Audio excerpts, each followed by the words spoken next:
All right, here we go. Today we have Hernandez Govan, who just was found not guilty by a Memphis jury of first-degree murder and conspiracy to commit first-degree murder for the killing of Young Dolph. Today he joins us to do his first interview after the case. Hernandez, welcome to Vlad TV. Appreciate you for having me. Well, me and you have actually been talking for a while. Correct. And we were supposed to do this interview a while back, but then things kind of went haywire, so here we are today. So I want to start at the very beginning. Born and raised in Memphis? Correct. Now, you got into a lot of trouble over the course of your life. Yeah. So over 26 years, you were in and out of jail for various crimes like aggravated assault, drug possession, and so forth. Yes. Why are you getting in trouble so much? Well, I'm sure you know I grew up in an environment called Orange Mound, home of A-Ball and MJG. So, you know, it's a pretty rough environment to say it in a nice way. So, you know, growing up, that was all around me. It was all I seen. What was the longest bid that you did? 5. For what? Gun possession and drugs. Okay, so leading up to the incident, you and Big Jook had a relationship. Yes, he was an associate of mine, yes, sir. You were how old when you met him? Met Jook when I was around between 22, 25 years of age. Okay, you guys used to gamble together? Yeah, that's how we met, gambling. Okay, and you guys are like almost cousins? Yeah, his mom married someone years ago, was in a relationship with someone years ago that I'm very close to. And I'll just say that. And so, you know, we used to, you know, that's how we became close associates back in the day, got comfortable with each other gambling and things like that. Okay, and Big Jook is the brother of Yo Gotti. Yes, sir. Now, what's your relationship with Yo Gotti? I don't have a relationship with him. I never met him, never did any business with him whatsoever. That's why it was strange to me, all the comments and hoorah on social media accusing me of doing things that was absolutely not true, because I never had any dealings with Yo Gotti whatsoever, period. Now, what about Young Dolph? Yeah, I knew Dolph personally, yes, sir. We did business years ago before he actually blew up. He was rapping at the time, but he hadn't blown up yet. You know, just being in the streets, selling petty marijuana back and forth. So, yeah, I knew Dolph personally. He was a good dude. Okay, and you also had a relationship with Daddy O, who's the owner of Paper Route Records. Correct, yes, sir. What's that relationship about? Just the same. I met Daddy O from, I got a brother named Ziploc from South Memphis. And we used to just sell petty marijuana years ago, in and out of hotel rooms when we were younger, just doing our thing, just trying to hustle. Now, You and Dolph, did you ever have a falling out, or did you have a good relationship overall? Never had a falling out with Dolph. You know, we did a couple transactions years and years ago. We never had a reason to fall out. I'm not a rapper, you know. Dolph was just, this one he had one foot in and one foot out. And at the beginning of his music career.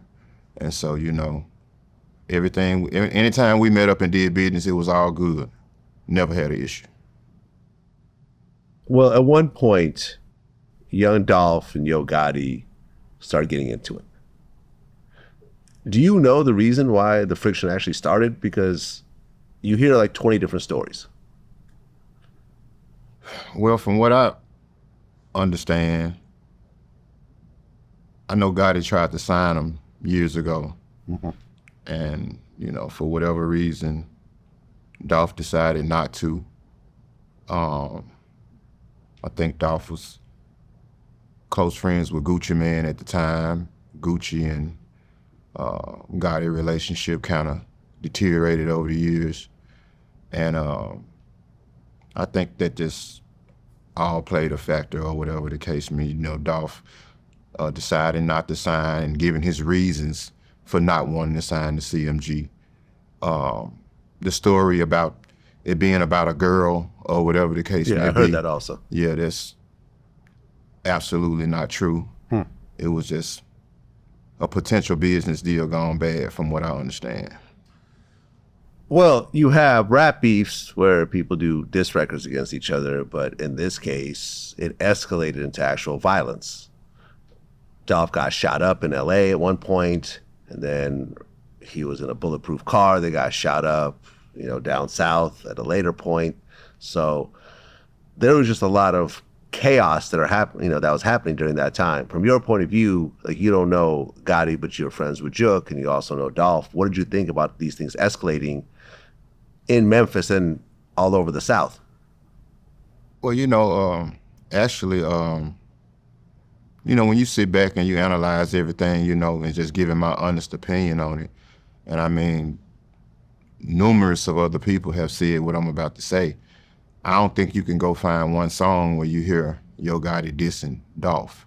It was more so Dolph every other song he dropped, he was mentioning Gotti and Jook, and sometimes his family.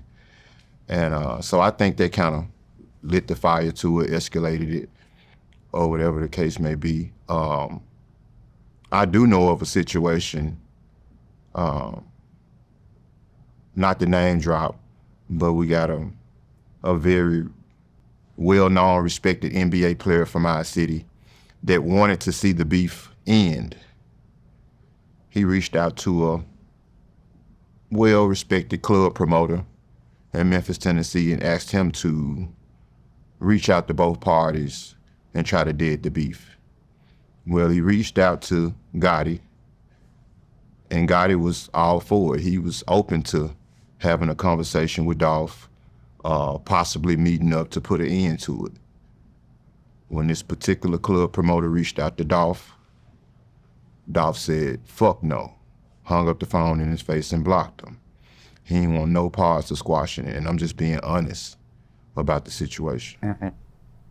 So, I say that to say that all of this could have been avoided if egos wasn't in the way. Yeah, it's sad. Absolutely. Well, 2021, a few months prior to the actual shooting, you were actually working with Straight Drop to try to sign him to CMG. I was. And some interactions happened at your house. Can you talk about that? Yeah, I was basically trying to put the deal together for Straight Drop. Years prior to that, it's a well-known DJ from Memphis, DJ Lil Larry. He's a friend/associate of mine, reached out to me and wanted me and my brothers to possibly give him the advance money for Moneybag Yo. We met up at my brother's car lot. We listened to the material. And for whatever reason, my brother decided against it. Look where Moneybag Yo is at right now. Yeah. So we was real bitter about that, so, and shout out to Bag. But, so, when Justin came around, Justin was talented, and we didn't want to miss out on this opportunity. My whole goal was to try to get out the streets and stop, hustling, especially at the age I'm at. And so I reached out to my brother and asked for his assistance, and we started trying to put the deal together. And I reached out to Jook and asked him to come by and check the material out. And that's how it started. Okay, so Jook is at your house. Is Straight Drop at your house also? Correct. Okay, and you guys are talking about potentially a deal with CMG. Yes. We were basically at my house. Jook was telling us how to promote the music, how to get Justin the type of buzz that was needed to actually sign to the label. Just all music business, just giving us the, the inside and out about how to, move this thing forward as fast as we could. Okay. But then at one point, Cornelius Smith showed up at the house as well. Correct. Yeah, Cornelius Smith. I met Cornelius Smith through an associate of mine named Bobby Carter. When I was released from prison, I I bought a house on my grandmother's street in Orange Mound where I grew up, and I met Cornelius through Bobby, and so on this particular night when we were having the music meeting, it was a knock at the door, and I went to the door and it was Cornelius, and I was under the impression that he just wanted some X bills or whatever like he normally did.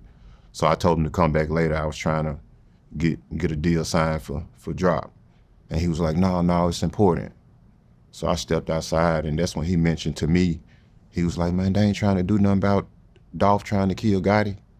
So at that point, I never heard of that incident. You know, I heard of it, if you reverse it, I done heard of it that way, you know, the attempted hits on Dolph, but at that point, I hadn't heard anything about someone trying to do anything to Gotti. Mm-hmm. And I told him that wasn't my business, and I wasn't finna go back in and mention something to Jook that he hadn't said anything to me about. And so I just left it at that. Mm-hmm. And went back in and finished discussing the music and the actual deal. And that was that on that. Okay, but that deal didn't actually come together. It did. Well, then November 15th, 2021, 2 days before the shooting, Young Dolph comes back to Memphis to do a turkey drive. As he always does. Right. Now, leading up to the shooting, the prosecutor said that you were in communication with Straight Drop, with Cornelius, and Big Jook. Correct. But you guys were already talking about music stuff anyways. Yeah. If any communication that I had with Justin was solely about music, I mean, of course I'm going to have communications with him. I'm trying to get him signed. Yeah. You know, and so, you know, and that's dead on that. Well, on November 17th, 2021, Young Dolph goes to his favorite cookie shop, Makeda's Homemade Butter Cookies in Memphis. At that point, two men pull up in a white Mercedes and start to shoot at Young Dolph. Young Dolph gets hit and dies after being shot about 20 times. Now, when this happens, you're actually in jail? I wasn't. You were not? No, I've seen the report and heard that story that you're talking about, but no, I was not incarcerated at that time. Okay, so you were out? Yes, I was. Now, Dolph is someone that you know and you had positive interactions with. Correct. Whatever Jook got going on with him is none of your business. No, I'm not a rapper. I'm not CMG. I'm not an associate of CMG or anything like that. You know, that's grown man business. I don't get in other people's business. Okay, so when you heard the news of Dolph getting shot in your city, what did you think? What did I think? I mean, of course I thought it was bad for the city. But, you know, when I got to hearing stuff and seeing stuff on social media, where it was being said that it could, you know, of the potential suspects, you know, so that's what kind of raised my eyebrows up, so to speak. Right, because on January 5th, 2022, Justin Johnson, aka Straight Drop, was listed as one of the suspects. A reward for $15,000 was put up for information. And now this news is out that this artist that you're trying to sign to CMG is a suspect in the Young Dolph murder. Now, you and Straight Drop, how long did you guys know each other? I knew Justin, so I met Justin in probably 2000 and maybe 17, 16. Okay. So you knew him about 6-7 years. Yeah, correct. Yes, sir. Did you know that he has a violent side like that? Yeah, I knew he wasn't an angel. Yeah, I knew that. Yeah, I never took him to be a killer or anything that would just harm an innocent person, though. You know, I try to avoid those type of people. Okay. I'm not a I'm not gonna sit here and say that I'm the Pope myself or an angel myself, but you know, I don't associate myself with demons or animals and people that just have no heart whatsoever. Well, along with Straight Drop, another suspect, 32-year-old Cornelius Smith, was listed as a suspect as well. This is now two guys that were at your house a couple months prior. Yeah. So when you heard that these two guys that you personally know are suspects in the murder of one of the biggest rappers ever in Memphis, did you think that it was mistaken identity, or did you think like, okay, this actually makes some sense? Well, actually, I know you said I think you said it was posted January 15th or whatever about Justin Straight Drop. January 5th. January 5th, he was a suspect. I knew the same day. It was all over social media. Yeah. Yeah, moments after Dolph got killed. And so, you know, everyone in Memphis, Tennessee knew about the CMG paper route beef. So after I, you know, made the introduction, the music introduction or whatever, I got out the way. I was still doing what I do in the neighborhood, on the street, you know, as far as selling my marijuana and whatever, you know, my sports betting, whatever it is that I do. So I couldn't babysit the music situation. When I made the music introduction, I got out the way and I was still doing what I do. So when I heard that same day that Justin could be a suspect, you know, it was alarming because I knew he was in a space where it could possibly be true, you know, so yeah, it was alarming to me and concerning. Well, there was also a passenger in the car, 27-year-old Shondell Barnett, who was, I guess, driving the car. He also got arrested. Did you know him? He was driving what car? Well, the car that I guess shot up Young Dolph. No, that's not true. Oh, it's not true. It was a different car? The only two people that was in the car, the white Mercedes, was Cornelius and Justin. Shondell Barnett was, I think, a cousin of Justin. He was caught with Justin in Indiana when Justin was on the run. Okay, got it. Yeah. Got it. Right. He got charged with being an after-the-fact accessory. Yes, sir. Never met him, never. He could walk past me right now. I wouldn't know who he was.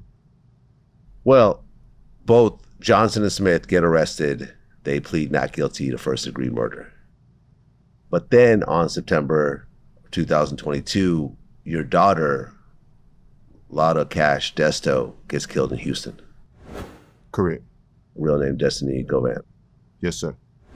Yes, sir. That was just an absolute tragedy. I mean, as a father myself with a daughter, I can't even imagine that. Yeah. It was rough, you know. I actually seen Crunchy come on your platform and talk about it. Yeah. Shout out to Crunchy. It's an old friend of mine. And but yeah, I'm glad you brought that up because there's a lot of false, I guess, reports out there saying that my daughter was killed because something related to this case. Right. And that's just the furthest thing from the truth. Was, you know, if that was the case, I wouldn't be sitting here. I'll just say that. My daughter was killed over a botched robbery. She was very close friends with Lil Uzi, and Lil Uzi took liking to my daughter music-wise. She was very talented. He spent a great deal of money on jewelry and a lot of other things for her to kind of like, you know, boost her career. And she just so happened to go to a club one night with her girlfriend in Houston. And I mean, I actually have the reports, the affidavits from the guys that, you know, that actually killed my daughter, and they told everything. Yeah, it was two guys. It was Jeremiah Smith, 19, and Christian Isaiah Williams, 24. Both charged with murder. Yeah, and it was actually 4 more other people charged as well. Because it was like they seen her in the club, they knew who she was because she's very popular on social media. And they said they knew her jewelry was real because, you know, she hung out with Uzi every day, all day. And they just decided to follow her in the club, stalk her, and rob her when she left.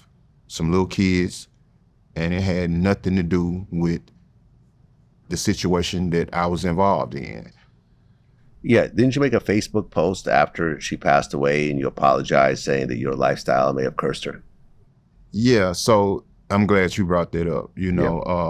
My reason for saying that is because, my daughter's, her mother's side of the family, they good people, church going folk,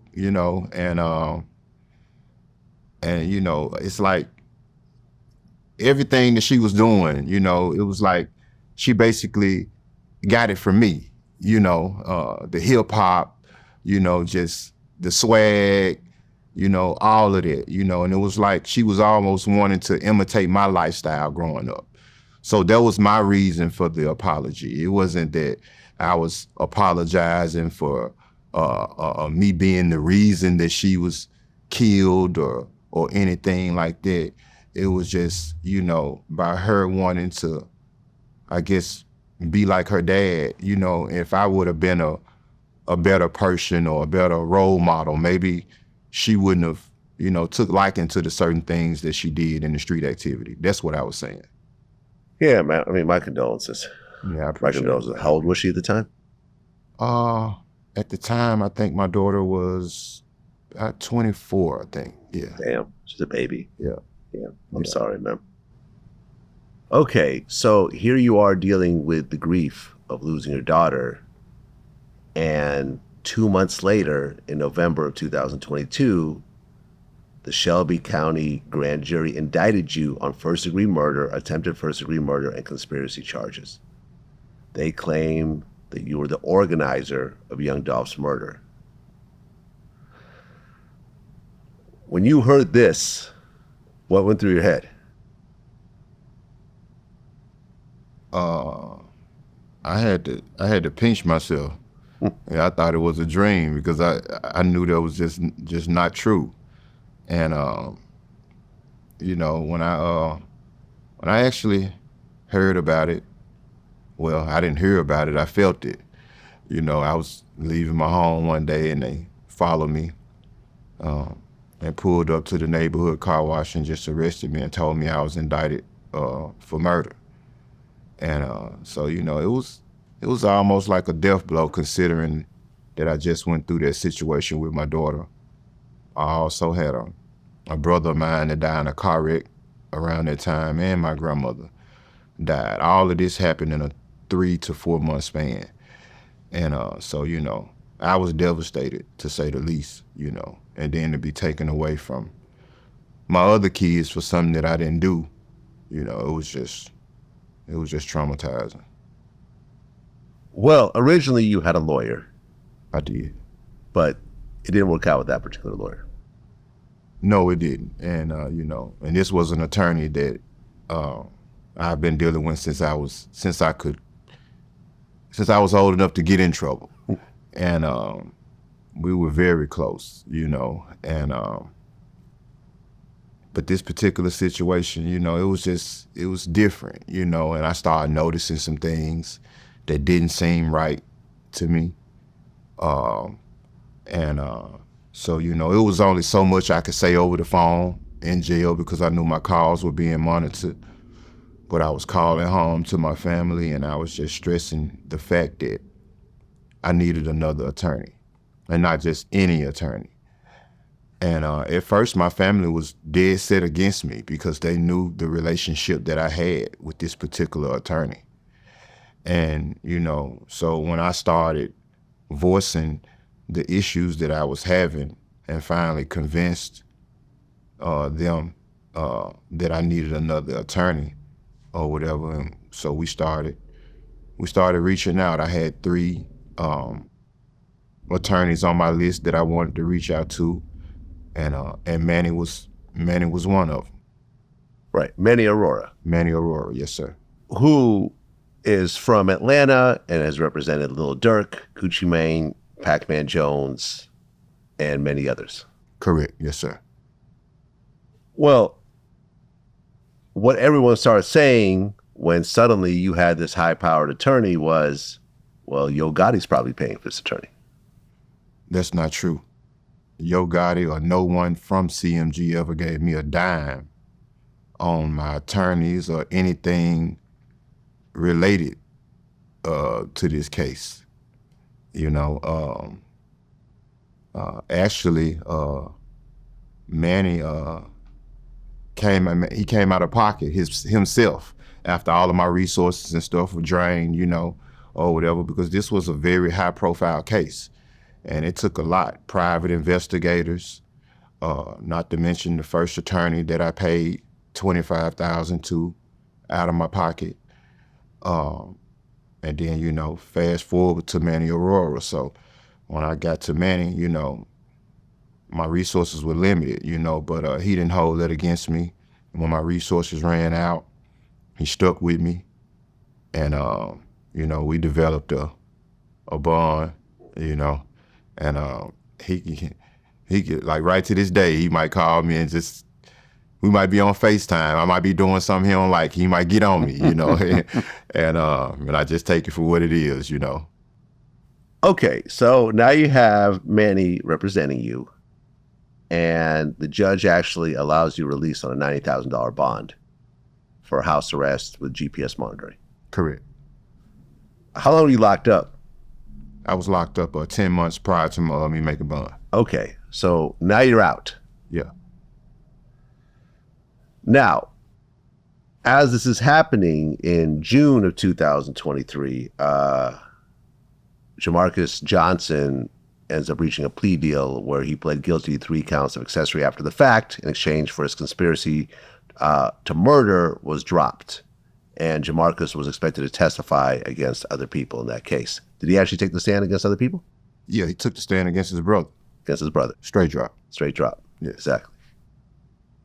Okay. So the trial is now starting to, you know, the wheels are getting in motion now. But then in 2024, in January, Big Jook gets killed outside of a restaurant. This was leaving a funeral, right? Yeah, so he had actually left the funeral. It wasn't a restaurant, it was an event center. Okay. And where they were having, you know, like the repast after the funeral, celebrating the life of a relative of theirs. And during the repast, Jook went outside to have a smoke break, and things just went left. Was Jook's mother there when he got killed? Yeah, she was there.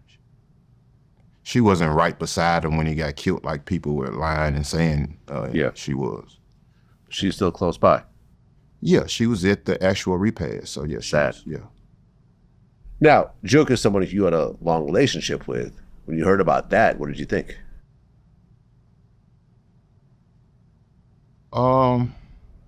The environment I come from, you know, you kind of, it's crazy this might sound, you know, you get kind of numb to death. But considering that it was somebody that I knew and that I was, you know, I had a relationship with, you know, despite the beef that he had going on with Paper Route or whatever, you know, Jook was, you know, he's always been a cool associate of mine, you know. We didn't talk every day. Me and Jook would go months, sometimes maybe even a year or two without talking. But, you know, whenever we seen each other or communicated at a dice game or something like that, you know, it was always a mutual respect, always cool. Well, I did some research, and it doesn't seem like whoever killed Big Jook has been charged. No. So it's still an open case? Yes, it's still an open case, and, you know, the streets know. And I'm sure if the streets know, the police know. For whatever reason, you know, they're not taking the initiative like they do in other cases. Okay. So did the prosecution intend on charging Big Jook for the Young Dolph murder? Because later on, Jook is sort of involved in this whole case that you're now in at the time. Well, in my opinion, like, how do they charge you but not him? How do you get indicted but Jook is still walking around? I don't get that part. In my opinion, if they wanted to charge him, they could have. The same evidence that they said they had against me, included Jook. they had against Jook, Right. if not more. Exactly. I think I was singled out because maybe they knew I didn't have the resources that Jook had. Oh, because his brother's Gotti. Correct. Uh-huh. And so, with that being said, I think that the plan was to arrest me and to try to put the squeeze on me and, I guess develop or help materialize whatever they were trying to do. Okay, so you're now on, house arrest with an ankle monitor. But then during a hearing in February 2024, Judge Mitchell warned you that you need to stop playing with your bond because there was calls that the judge was getting about an interview you were supposed to do or something like that. Me and you were talking about doing an interview around that time. Yes, sir. But I never said anything. No, You you didn't- did. it didn't come from me. Yeah, it didn't come from you. No, it came from, I did a interview with a local blogger, not to say his name, and she got wind of it. I think when she first got wind of it, she was under the impression that I was outside of my home and out moving around. Mm-hmm. But I did this interview just strictly off of my iPhone, in my living room. So, of course, I didn't get a chance to explain all that to the judge. I can't talk while she's talking. I can't disrespect the judge. I just sit there and listen and just take whatever she give me. And I think she was, for the most part, Judge Mitchell, whom I had the utmost respect for, because she was a pretty fair judge. I think she was more so just concerned from her, point of view about my safety. Okay, because a couple months later, you get arrested it's based on a stalking charge from 2019. Yeah. You know what I'm talking about, right? Yeah, I think it was even actually, it was probably around 2019 when this happened. It was an incident with my daughter. She had a situation, and her mom was reaching out to me, and I was unavailable at this time when she was reaching out. And for whatever reason, she thought that I was ignoring the situation about my daughter. So when I finally woke up and got to my phone and seen the text messages, of course, I was deeply concerned about what had took place with my daughter, and I reached out. And so she just accused me of not being concerned, and one thing led to another, and we got to arguing, and things were said, and and some of the things that I said, I guess maybe made her afraid or whatever. So she filed a report, and they reached out to me for a mediation meeting.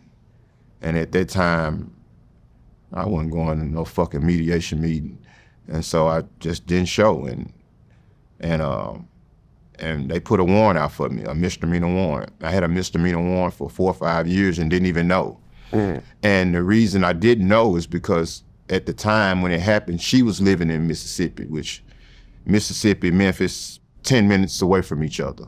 But by her filing a report in Mississippi, me living in Memphis, as long as I don't go to Mississippi, I would never know anything about that misdemeanor warrant. So fast forward to now, I'm on bond, the $90,000 bond, living in Mississippi at the time, get pulled over, regular traffic stop, on bond for the Young Dolph. And the officer tell me, man, you got saying you have a misdemeanor warrant, man, for stalking from 2019. And when he told me this, I argued him up and down because I'm like, I never had any issues with anybody in Mississippi, for sure never dated nobody from Mississippi, but at that time I wasn't thinking, about the past situation with the mother of my daughter. And so they arrested me and took me in, and they ended up dropping the case because it was so old. Okay. So the whole time leading up to the trial, you're actually still out. Yes. Okay. So then in September of 2024, Cornelius Smith acknowledged during court testimony that he and Straight Drop were the ones who killed Young Dolph after being promised a $100,000 payout from you and Big Jook. And they claimed that you were supposed to get $20,000 based on setting this whole thing up. Now, straight drop ends up getting sentenced to life in prison without the possibility of parole. Then he got sentenced another 35 years for 2 other convictions from the trial: conspiracy to commit murder and being a felon in possession of a gun. As you're seeing all this stuff come together and now they're starting to point the finger at you, how do you feel? I mean, of course I feel bad,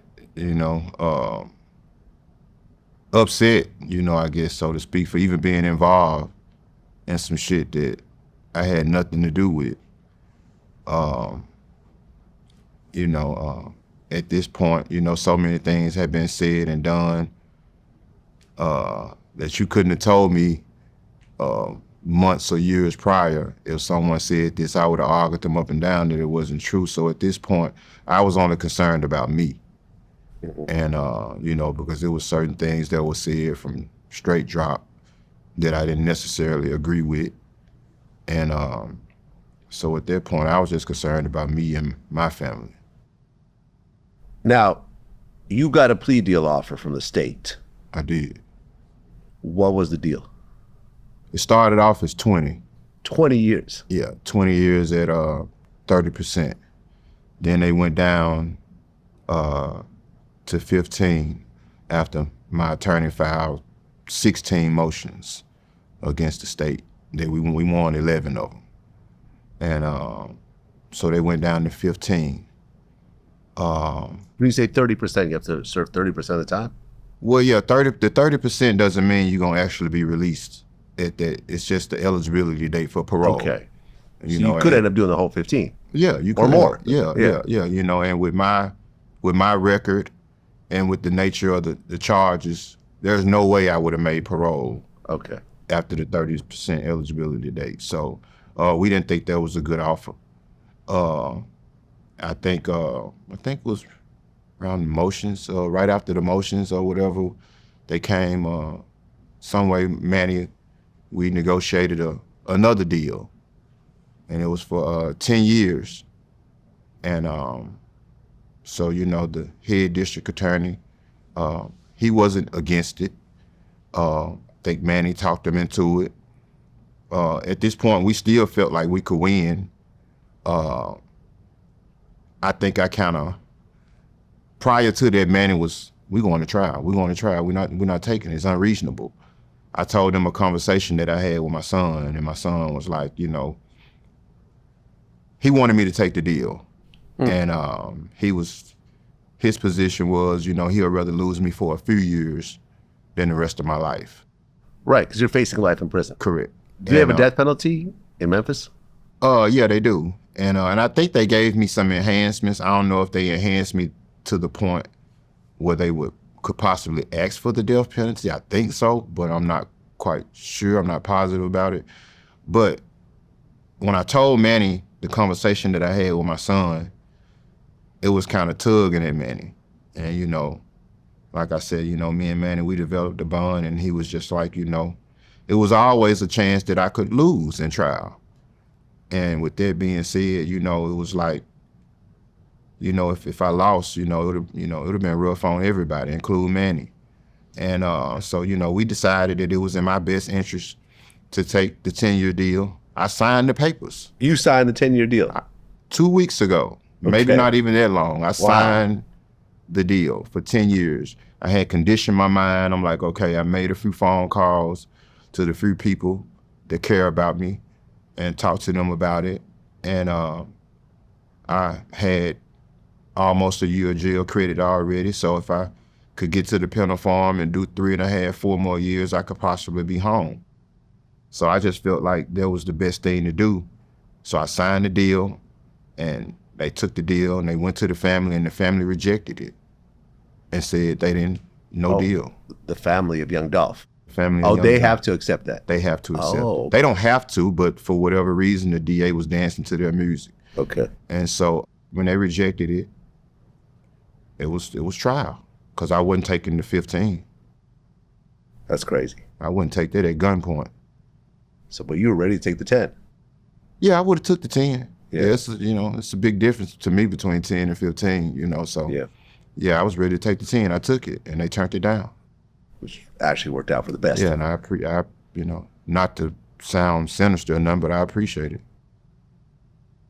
Okay, so then the trial begins on August 18th, 2025, less than a week ago. Yeah. So the prosecutors, they didn't accuse you of the shooting, but they said that you directed the two people that did. And with that, they showed a bunch of, cell phone records of you talking to both of them leading up to the situation, as well as Big Jook and so forth. Now, your lawyer started to kind of rip apart this whole situation. Well, actually, what is he? Maybe bring the lawyer in at this point? Well, you actually brought your lawyer, Manny Aurora, for this interview. I think this is actually a good place to actually start with him as being part of this interview. Now, Manny, you're now going into this case representing your client who's facing life in prison. Yes. Now, we talked about how you worked out a 10-year plea deal and it fell through because of the family. Were you surprised that actually happened? It's hard to say how I felt about it because this is something that his son wanted, and his son is autistic, essentially nonverbal, but with what we could understand. He's just like, Dad, if there's any risk, don't do it. Just make sure you get home to me. And his son's 15 years old. And you can have all the confidence as a lawyer in the world, but there is always a chance that you lose. And when it's a mandatory life, it's a hell of a risk. I'm not the one going to jail, so I can't tell him what to do. I got my marching orders. We tried to do the best that we could. And frankly, the three other lawyers from my office that I brought with me, I think we were almost getting ready to pack up, thinking it's a done deal after we met with the elected DA. And then shortly thereafter, a couple hours later, they said, we take it back. I mean, the paperwork was signed. And so I've never experienced that before. And it turned out to be a blessing. Okay, so now you're going into trial. Yes.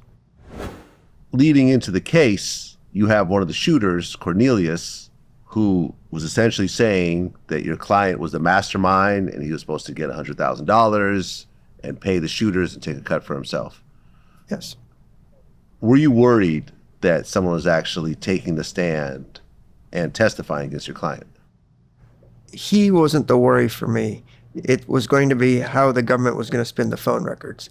The reason Cornelius wasn't a worry for us is because he was just implying that he didn't even know there was a price on Dolph's head. Dolph had performed a song not too long ago prior to his murder talking about there's a price on his head. He'd moved out of Memphis for that reason. The PRE people had shot at CMG. Dolph, as you learned during trial, actually had been shot 3 times in the past, and there were 3 bullets that were old lodged in his body when they did the autopsy on this case. And so even as a mediocre lawyer, the fact that the guy shooting the machine gun that essentially killed Dolph is now in bed with the state gave me confidence that he was going to lie about a lot of stuff and he would be relatively easy to trip up on cross-examination. Right, because at the time, Cornelius Smith had been charged with murder and conspiracy to commit murder, but he had actually not pled guilty at the time, right? He hasn't even pled guilty yet. And there's still no court date for him. No, he was indicted in early January of 2022, and he's still pending a plea date or a trial date. Okay, so from your point of view, here's a guy that's trying to get out of doing life in prison. Absolutely. By pointing the finger at Hernandez. You got to point it at somebody. And I guess he had a deal worked out with Gotti or whatever as it came out in trial that Gotti paid for his legal fees. There was issues with lawyers and how they got the cash and, what happened with it. And it was just a complete mess, and his testimony was all over the place. Well, right, because you kind of touched on this just now. After Cornelius was arrested, his attorney allegedly called Big Jook's attorney and got around $50,000 in cash? Yes. That's how it happened. And then that lawyer got kicked off the case for some reason. And then $38,000 magically appeared to another lawyer who'd happened to represent a fellow who had snitched on co-defendants in another murder case in Memphis and gotten a walk. And we ended up finding the letters that Cornelius had written to one of his sisters talking about that how he's going to be coming home, everybody be cool. And that's where we were. The government then said, well, let's call your girlfriend at the time, one of 2 or 3, I guess. And she just repeated what he told her. And even then, she sort of tripped up, as we established that Cornelius, even while in jail, had his family contact her prior to her making a statement. So, yeah, it was just really crazy. And I think one of the reasons why I lashed out at the government, even at trial and then subsequently just after the emotion of the acquittal happened, is I don't know how a lawyer, an elected DA, could let this thing go to trial. I understand the elected DA's never, I don't think, done a case before. He was a law professor prior to becoming a DA. And the 2 lawyers that actually tried the case were very professional, excellent lawyers, but they were put in a no-win situation. And frankly, I felt bad for them, but they treated us as professionally as anything. It's just their boss that I had a problem with. Well, didn't Cornelius take the stand and say that he had heard that Hernandez might be working with the FBI? He said prior to even agreeing to this deal with Hernandez, that Hernandez might be working with the FBI. So my question was, well, why would you agree to commit a conspiracy with a guy that you think might be a snitch? And his response was, well, he'd never snitched on me before, so I didn't know if I believed it. And, there's no response to that. I don't know what question you can do to follow up that one. At that point, you just say, okay. Right, because Cornelius was also the main witness against Straight Drop as well. Yes, well, Straight Drop, in Cornelius's defense, I mean, it was all over video, right? Yeah. They took the videos, they had the tags, they followed the car throughout the streets with the Memphis Police Department cameras. They saw where it went. They were wearing, Justin Johnson was wearing a very distinctive hat, a certain outfit. They found all those clothes. So while Cornelius was helpful in his case, the video evidence was just devastating, as well as the cell phone evidence where Justin Johnson and Jook had communicated regularly, including the night before the murder where he sent him a turkey emoji. Well, on the stand, Cornelius also implied that Hernandez was trying to backdoor the situation through the mother of one of the artists, Paper Route Wu. None of that ever happened. The whole paper route thing is something Justin did on his own, and we had the text messages that we presented at trial where he's talking to other folks along the way, like TZ and some other nicknames, that said somebody saw somebody here, we're going to pull up, we might bring a stolen car, all those kinds of things. It had nothing to do with Mr. Govan. So when you're facing life in prison, the question you ask yourself is, what are you willing to do to get out of it? And yes, there's phone records, but they don't tell you what they talked about, if in fact they talked. So you can make anything up, and if the government's buying and you're selling, you get yourself a deal. Right. You referred to him as a pathological liar, Cornelius. Everything. For example, Cornelius said he was shot in the shoulder, didn't get medical treatment for nearly a month, that the bullet was lodged really close to his neck or above his shoulder because it went through his upper arm. How did he not get an infection for a month? That's just beyond comprehension to me. The Mercedes that they found had no blood in it. Where did the blood go? Cornelius also said he wiped it down to try to explain where the blood might have gone. Well, we have science.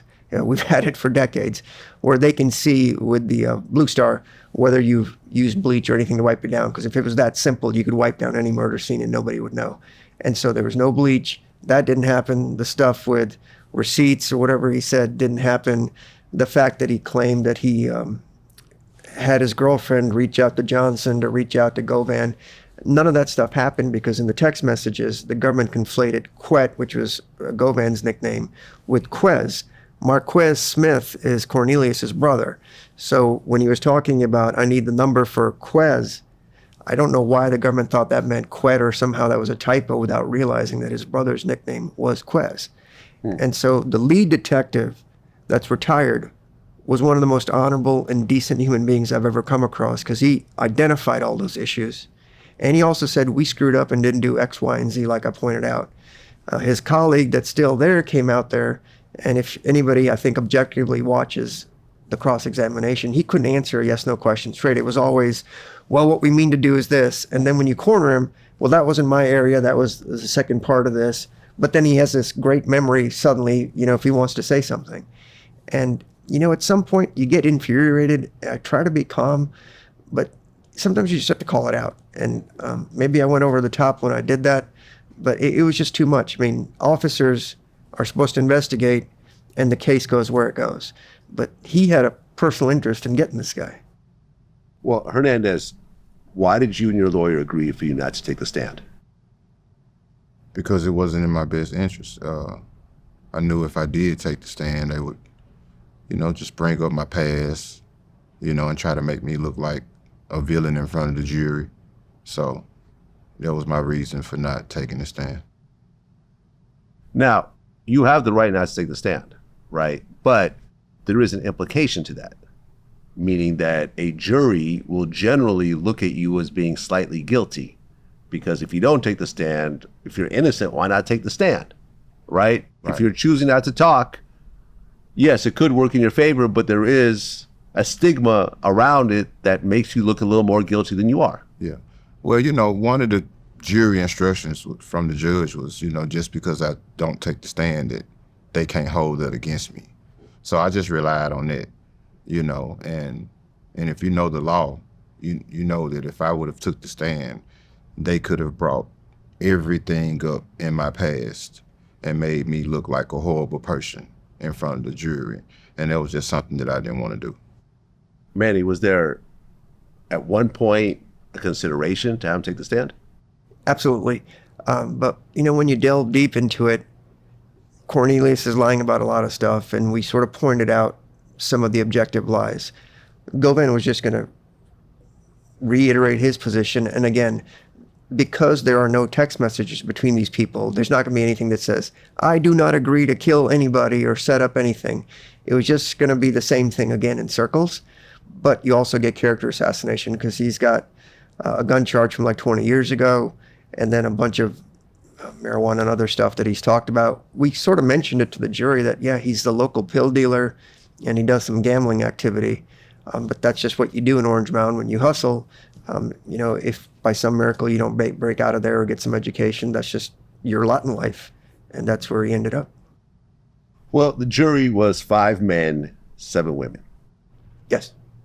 Well, the interesting thing about Memphis is we start with 16 people. Nobody knows who the alternates are. So you have to talk to everybody and everybody has to pay attention. As soon as the parties rest and closing statements are over, the judge randomly draws 4 people and they're the alternates and sort of off, and then you're left with that. So the dynamics could have been a little different because we were really talking to 16 people. That gets narrowed down to 12. Okay. So you do the closing arguments. How did you feel after doing the closing arguments?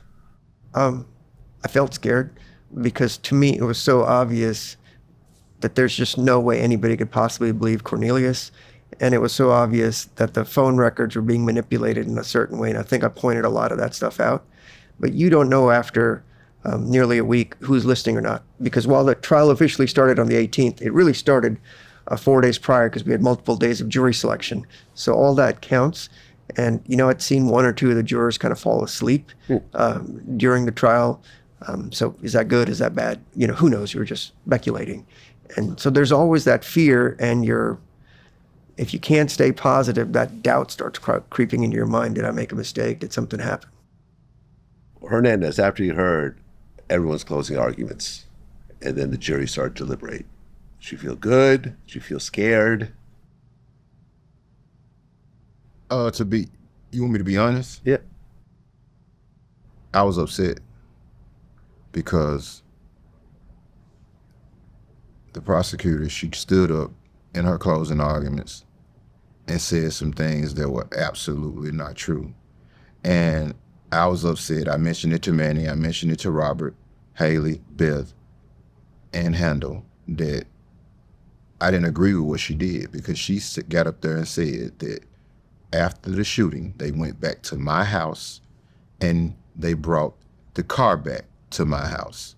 None of that happened. And so for me, if I'm a juror and I'm hearing this, and, I don't know how much, attention they were paying during the course of the trial. I just know the closing arguments can leave a last impression on a person. And so for her to tell them that they came back to my house and brought the car back to my house, I was deeply upset about it because this shit never happened.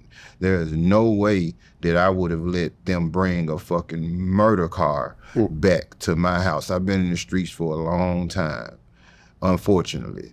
And no one in their right mind that's been in the streets would allow somebody to bring a car back to their house or even across the street from their house. You know, so it was just some of the dumbest shit I ever heard in my life. Well, the jury deliberates, and 3 hours later, they had a decision. For a murder case, that's pretty quick. I don't know if they even made 3 hours, because they did about an hour on the first night because they had to get all the evidence presented when they stepped out. So that takes a while. Then they have to elect a foreman. And then they actually start deliberating. And then when they came back the next day, I think they started around 9:15, 9:20.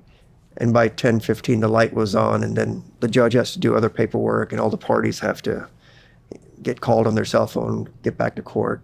And so that takes about 30 minutes or so. And then the verdict's announced. Because, you know, the lawyers go to their offices. You're not just going to sit there all day. You leave your cell phone number. If there's a question, if there's something, the judge's clerk calls you, and then everybody shows up.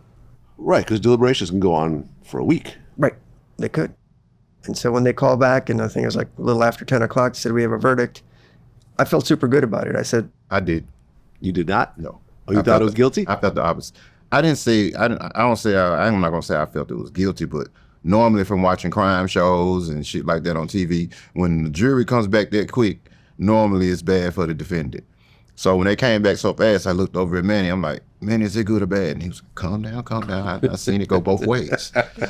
And so, you know, I tried my best to calm down and went in there and, you know, and stood up and received my not guilty verdict. I mean, leading up to them actually giving the verdict, was that like the scariest few minutes of your life? Vlad, Because you're facing life. Vlad, I've been through a lot. You know, I've been shot 7 times. You name it, I've been through it. That feeling of standing up, waiting on Judge Mitchell to announce the words that are going to determine the rest of my life, I wouldn't wish that feeling on nobody. Like, it's like indescribable. You can't even describe it, how you feel, you know? It's almost like you go into I don't know, it's like a warp zone or something, you know? And because like I was standing there and I could hear, and you know, but it was almost like I could see black around me, you know? And but yeah, to answer your question, it was definitely the most I guess scariest moments of my life. The judge read not guilty on all counts. How'd you guys react? Well, if you watch the verdict, the first not guilty, I gave no reaction because I knew I had 2 counts. So the first one meant nothing to me if I got convicted on the second one. Conspiracy still carried up to 40 years, which for me is still life. And so that's why you didn't see a reaction from me till after the second not guilty verdict. And when she said the second not guilty verdict, I was just happy as shit. I was, you know what I'm saying? Like, I can't even tell you, like, you know what I'm saying? I think I was more happy for my son than I was for me. Yeah. Well, Manny, you pretty much took this case on pro bono because Hernandez did not have the money to pay you, which you usually get paid. I don't mean to interrupt you right there. Go ahead. I did have some resources. I just didn't have all the resources. Right. To, you know, to cover what this man here is worth. Right. You're talking about multiple lawyers. You're talking about, you know, investigators, paralegals, all everything, the filings. All of that. I've gone through enough. Hotels. All of that. Yeah. You didn't have that type of money. Yeah, I did. Most people don't. Yeah, most people don't. If a person off the street. That's a $500,000 case here. Yeah, that's what I'm saying. Yeah. So is that about how much that case would have cost for a person off the street? Probably more for us because I had 4 lawyers on it, 2 investigators, paralegals. I mean, we shut our office down for about 3 months, at least 3 solid months at the end. We were working on it throughout, but there was just so many documents that we have to go through hand by hand. AI doesn't get it done for me. And all the cell phone records, I'm just like, there's got to be something out there. The government can't be this crazy and bring this charge with not a single incriminating text message. But they did. So this is potentially like an $800,000 case. Yeah, easily or more. It depends on where $1 it is. million case. Yeah. $1 million case. So a typical guy from Orange Mound who gets put in this type of situation, and it's not tied to Young Dolph, and there's not a lawyer of your caliber that's willing to take that on his dime, really would have given that person almost no chance to beat that case. If you didn't do the work that we had to do to get through the records to find out, because as you saw, they really shaded the records very substantially. They would arbitrarily cut things off, and unless you know what you're looking for, you'd think, why would the police wouldn't do that?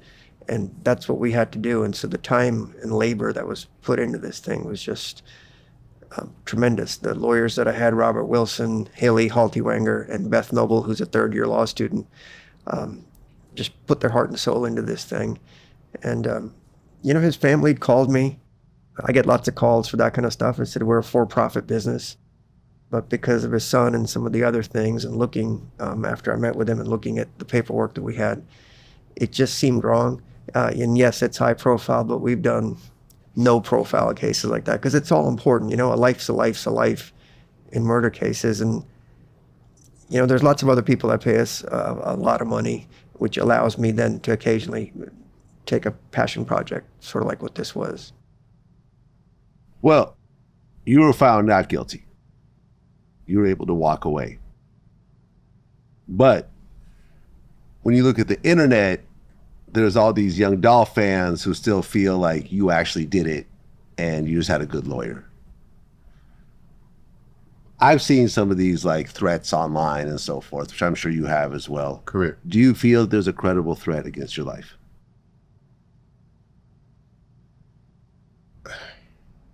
Well, I'm going to say, I'm not going to sit up here and be naive and say that I could drop my low and everything going to be peaches and cream, but I also take into account that I have had conversations with certain people, important people, that understand what actually happened. Does that radiate over to everybody in paper route? I'm sure no, hell no, But the people that I feel like that's important, I think they know what happened, and they know me as a person, and they know everybody's seen it, that Cornelius Smith was just sitting up there just lying, saying shit that with no factual basis, just trying to get himself out of a jam. So to answer your question, I mean, I'm sure, you got some people out there that would love to see me harmed or hurt, or you might even have a few out there that might feel like they tough enough to do it themselves or whatever, It's not, I'm not wired to run from anything or anybody. I'm not saying that in a cocky way. Just how I was raised. My grandfather always said, and I think your buddy Terrence Gangster Williams says it all the time, you start a fire, I put it out. And so, with that being said, I'm not looking for any trouble or whatever. I hope everybody could, just get past it and accept the not guilty verdict. I know how to move. I'm 45 years of age for a reason. You don't make it to 45 in my environment for no reason, So with that being said, I think everything will be okay, so. Well, I will just say this, because over the years I've interviewed a number of people and I've talked about beef in their cities, and they've said almost the exact same words. I know how to move. FBG Duck said that. Mo3 said that. A lot of people said that, and ultimately end up getting killed in their own city for not moving. Is there a priority for you to move out of Memphis? It's something that I want to do. I mean, I was wanting to move out of Memphis prior to this, this situation even, happening. It's still a goal of mine. It's just because, I outgrew Memphis a long time ago. So, am I leaving Memphis tomorrow or next week? No, I'm not. Am I hiding from anybody? No, I'm not. Is it a goal of mine to move me and my kids from Memphis, Tennessee at some point? Of course it is. Because I don't want to raise my kids here, you know. I don't want them to have to experience the things that I experienced growing up as a kid. It's better places to live than Memphis, Tennessee. Yeah, especially in your case. Yeah. Now, you're actually wearing a shirt that means something. Yeah, it means a lot to me. It's a brother of mine, Kendrick Watson. He was actually, he wrote a book. It's called I See Everything. It's about the same prosecution that I just went up against. You know, he was framed with fabricated evidence, thrown in jail for 45 years. Everything, all the evidence from just everything in his case, from the box that was sent to his home, everything was fabricated, all because he put a lawsuit on the city of Memphis. And I just want to wear this shirt because, you know, he's going through it. You know, he has a clemency coming up, and you know, he helped me throughout this process from jail. You know, and he was telling me from day one, don't take a day. You know, and you didn't take his advice though. Yeah. You signed that 10-year deal anyway. He a little tougher than me when it come to being, you know what I'm saying? You know, he anti-government. You know what I'm saying? So he was always saying, don't take a day. You got Manny Aurora on your side. Don't take a day. They ain't got shit on you. And so, you know, again, you know, like I said, you know, and I was in the same situation. You know, right to this day, I stand on what I said. It was a lot of those calls that were fabricated in my evidence, because after my birthday in September 25th of, I think that was 21. Yeah, me and Justin, we had no communication for a long time. And magically, they had some communication during the time that me and him weren't even talking because of a disagreement that we had. So I understand what Kendrick Watson is going through. And I haven't filed a lawsuit on the city yet, but he did, and those were the consequences that he suffered, and they threw him in jail on a lot of fabricated evidence. So you plan on suing the city? I do, for defamation of character. Are you representing him for that lawsuit? I've told him just let it be. There's too many immunities. You're just going to cause more grief towards yourself. Everybody's still angry. This just happened 3 days ago. You know, with regards to like some of the evidence, if you look at the phone calls logs, you'll see the phone calls were made. The problem is when you cut off the column that talks about the duration when you talk to the jury, and the duration says 0, you know, it's very misleading to say that. So as I had argued at trial, for a couple of weeks before the shooting, he hadn't communicated with the other folks. Calls had been made, but there's codes that say if they went to voicemail or not. And so it really was beneath the whole process. You know, most people say a criminal justice system needs reform because too many people are running the streets and doing all that. I just hope maybe for once people see that there's an underbelly. There's a lot of the stuff in the opposite way that happens, and nobody wants crime. I don't want to be victimized. I've had my house burglarized. I've had some family members with gun violence, victimization and stuff like that. That's not what we're here for. I wish I didn't have a job and the government did their job and presented everything. But that's just never going to happen because our business, it's about wins and losses, almost like a football game versus, you know, justice. And so when they say, like Oliver Wendell Holmes used to say, this is a court of law, not a court of justice, that's for a higher power to deal with. And so thankfully the laws in this case were followed by the jury and they came back relatively quickly. I mean, I guess the sad part about all this is that everyone kind of knew each other, because there's actually a photo of Young Dolph performing on stage with Straight Drop right behind him. The biggest tragedy to me, Vlad, is the people that are still spewing this hate and the threats out there. I just kind of wish they would watch the whole trial instead of just watching snippets from different bloggers, feeding them as what they want to hear. The anger should be towards the state. They're the ones that put all these press releases out there, used words like mastermind to get the public whipped up into something, and that's caused all this. If people would actually take the time to see what's happened, their disappointment should be towards the prosecution and their elected official, and not Mr. Govan. He didn't need a super lawyer to do it. He just needed somebody to do the work. Am I a great lawyer? No. I just put in the effort. I don't have the panache. You've never heard of me before. I try to keep a low profile. But if you put in the work, you can see what really is going on. And that's the goal. So when people put in the hate, I wish we could all just respond and say, watch everything. And why do you think this way? It's because the government does those press releases with the 37 sheriffs and other people in suits behind them, saying all these things. And that's why our system's broken. Like most countries overseas, you don't talk about cases. You read the indictment, you say he's presumed innocent, you walk away, gag order, nothing else. But we don't do that here.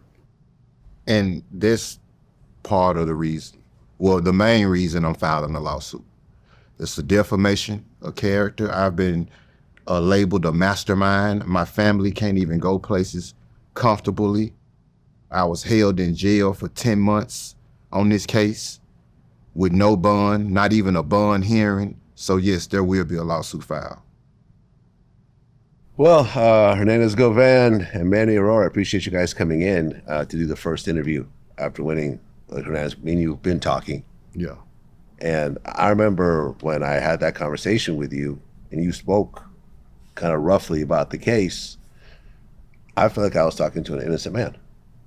You were. There wasn't, you were telling me like, listen, this is about to get dismissed and, I'm about to be able to do this interview and yeah, there's really no evidence here and so forth. And it sounded very sincere. It didn't sound like somebody who was trying to kind of dance around the topic. The fact that you were even talking to me meant that you were very, very confident. Correct. Because I guess they were supposed to drop the case, and they didn't? Well, no, what it is, we filed a lot of motions. And one of the motions was for dismissal. Yeah, and it didn't get dismissed though. It didn't, She took it in consideration, but she didn't, But I'm thankful to have the judge that we had, because had I had the judge prior, I probably wouldn't be sitting here talking to you right now. Yeah. Yeah, I was blessed to have a fair and unbiased judge. She didn't do any favors for me, and she didn't do any favors for the state. She refereed it fairly, and that's all we could ask for. Well, look, man, congratulations. You just got your life back. I appreciate it. Super happy for you. And Manny, congratulations on, a home run. This could have gone a lot of different ways. Like I tell people, you try to characterize it as wins and losses. In a trial, everybody loses. True. And yeah, that's why I think, if lawyers actually use their intellect in the proper way, when a case can be won or lost. And I just think we should be able to settle it as adults, but we just don't, because it's all fighting now. Well, look, man, congratulations. Super happy for you. My advice, just stay out the way, man. If you're still in Memphis, just keep a low profile, work on trying to go somewhere else. And just stay safe, man. I do not want to hear a news clip about something happening to you. Yeah, I told him to save his money. Young Dolph fan or someone, who just doesn't accept the reality of this court case and so forth. I do not want to see this. I do not want to see this. If it's left up to me, Vlad, you won't. What's that? If it's left up to me, you won't be reading that clip. Right, but it's not always left up to you. Yeah. And my hope is he saves his money and he can move out. And, we say, you just got to leave. It's just not that easy when you don't have a job. I get it. I get it. But, there's nothing more valuable than your life. Correct. Yes, sir. Nothing. Yes, sir. Nothing. That's why I went broke on this case. Yeah. And had to let my attorney friend here take up the rest of the side. That's what it is. Wish you both the best. Until next time. Thank you. Appreciate it.